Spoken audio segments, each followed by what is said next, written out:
Women's extreme sports has had to follow a stony path to find its place in the male-dominated world of action sports. Starting from a niche of boys-only action and attraction, women athletes in surfing, skating, freeskiing, and snowboarding are poised to change the view the world has of them now, earning respect no matter what.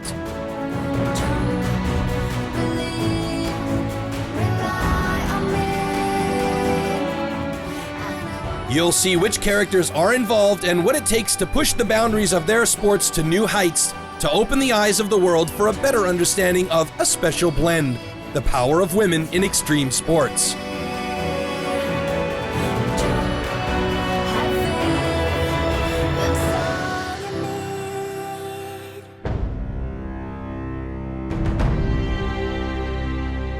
Mountain tracks change every day. The million lines which have been ridden are gone with the next snowfall, no matter who was in the picture. The women who conquered them are staking their own claim to fame today. Regardless whether in snowboarding or in freeskiing, the characters that are involved are fighting and fleeing to new inventions, all had a different line into the scene.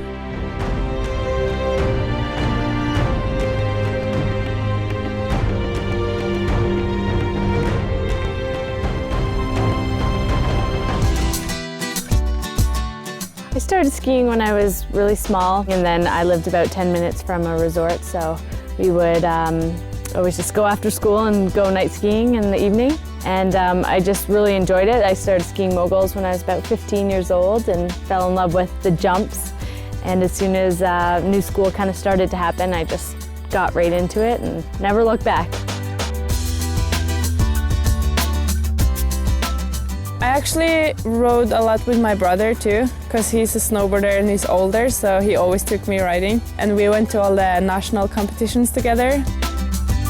When I started snowboarding, there was not as many girls. Like in my local mountain when I grew up, there was just maybe 5 girls riding, and now there's way more. I always rode with the guys, which was fine too, because they took good care of me.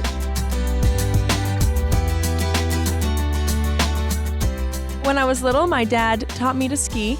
Probably around 3, I was attached to a little rope, let free on the mountain. That's how I learned. And then I did a lot of rollerblading in my teens. I competed a lot. And then when I was 16, I switched back to skiing, and I think the rollerblading really helped me. Yeah, it was really nice growing up in Uda. I mean, the good thing about it is we had a plastic slopes in my town. That's kind of how I developed my snowboarding, and kind of just fell in love with the sport and just did it almost every day, just on the little hill. I think for snowboarding you need the overall skills just to ride the mountain. It's really good training anyway. Astonishing that no matter how and where you start your career, in the end it's love of the sport that brings out your best.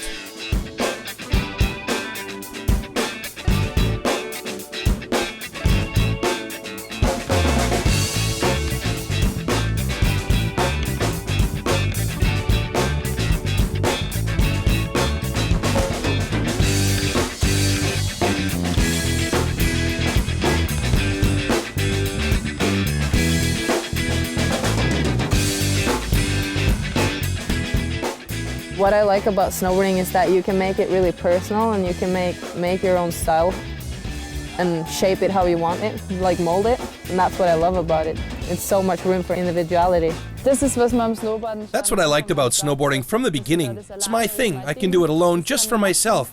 It's my thing without my parents or a trainer.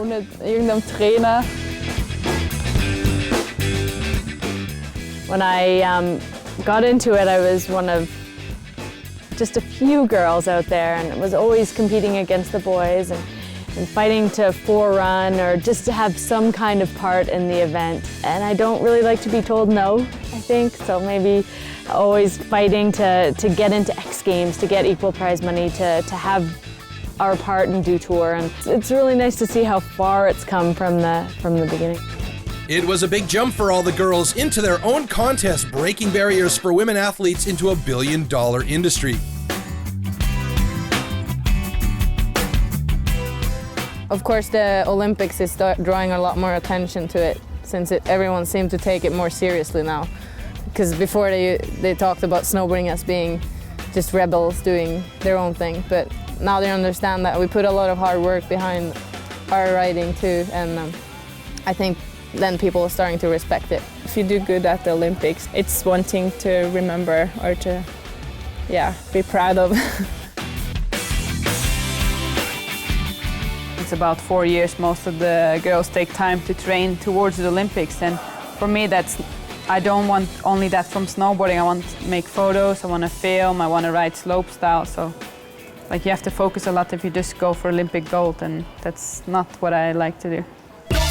And there are so many diverse possibilities on offer for those athletes to hop into a different lifestyle today. Baby with the cake, I can't wait, it's your boy. Come on. Girl, you know I like that. Seen you wanna bike back down with a tit tat. Heard you had a big back. Last year I filmed for Stance and La Familia, and so I traveled the whole year. And this year we have a new production with a few friends, and then we're starting to do some creative stuff all together. My own lifestyle is a bit rougher, it's more like skating, and I really like the extreme things. Turn your face around for your boy. Tell me how you like that when I move like that. Like that, like that. It's a common misconception that all we do is party. People have really, started focusing a lot more on staying fit, getting to the gym, eating well, sleeping well. I think most of us are very disciplined in what we do. It is undeniable they all carry steely determination and toughness under their coats of easy-peasy lifestyles. Without determination and fearlessness, they would not be on the podiums of the world's best contests like the X Games or the Olympics, or jumping off cliffs, like even after breaking several bones and getting back up and doing it again. I like to be scared, and I like to test myself and push myself and make myself nervous. The feeling that I get after, heart pounding, you're scared to do something and you give it a go and you do it, the feeling that you get is something that I'm addicted to. The limits are being pushed every day. Every contest that's going down, there's a new trick from a girl, and it's just amazing to watch and be a part of that. We're just gonna bring more girls in, and it's gonna expand and just be a bigger family, and we'll keep doing it forever, I hope. Unstoppable in their element, these women will definitely inspire many female athletes around the globe. Don't miss our next show for more girls action.